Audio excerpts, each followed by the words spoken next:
A very warm welcome to Redbridge Buddhist Vihara. My name's Adam. I've been coming here for nigh on 15 years now, and I'm just going to take you around the temple and show you some of the alterations we've made to meet the government's coronavirus legislation, the COVID-19 legislation. So please come in.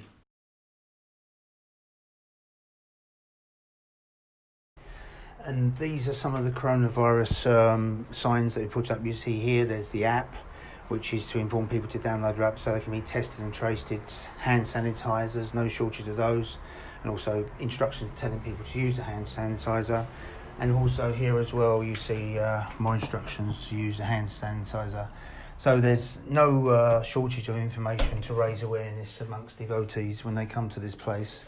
And you'll see on the floor here as well, as we move along, you've got social distancing signs, stickers on the floor, again to keep people safe and to tell them to keep the distance while they're in the temple. And as you go through to the main body, there's the shrine room there. You see also here more social distancing bits and pieces on the floor, stickers to inform people to keep the safe distance while they're apart. People eat here, people worship here, and also apps on the wall there as well to keep people to download and test and trace, basically, should anyone be positive for the virus. And as we move into the shrine room here, you see there's no stickers on the floor here because you see obviously it's a lush carpet, but this is where the main body of the temple is. You see the Lord Buddha up there, and devotees bring in flowers regularly to honour the Buddha.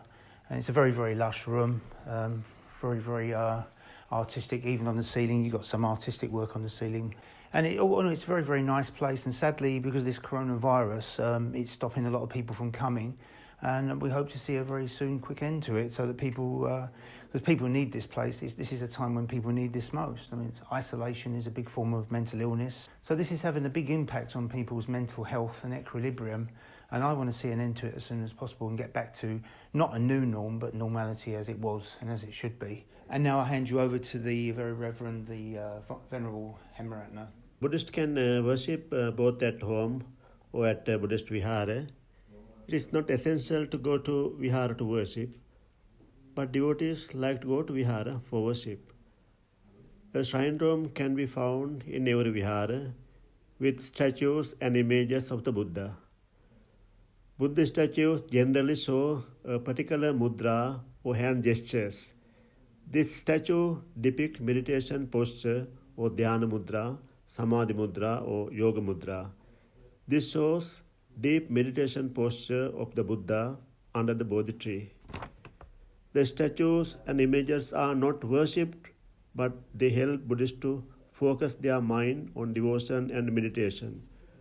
Buddhists make offerings of flowers, candles, and incense in front of image of the Buddha in reverence to Buddha.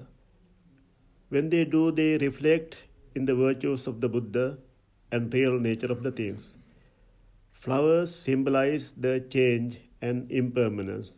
When they offer flowers, they reflect upon impermanence, real nature of all the conditional things.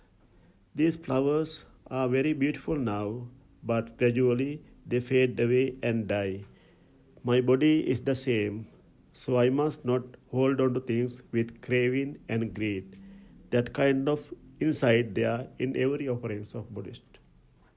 All the great religions of the world teach to love their neighbors. That is the basis for world peace. Loving your neighbor means help those in need, even if they don't live next door. Neighbors can be different in many ways, in color, creed, or race. Neighbors can be white, black, or brown, may belong to another religion, or may be atheist, but we must accept differences and try to live peacefully, helping each other. We must be considerate when doing anything. As an example, when we play music, it should not be loud music with the door open. And also, we need to be more patient in communicating with neighbors. We all have our shortcomings, but the main thing, human beings requires understanding. The Buddha is the great compassionate one. Buddha's philosophy is to show loving kindness and compassion to all living beings. Recent pandemic due to COVID-19, we have been supporting with prayers and blessings.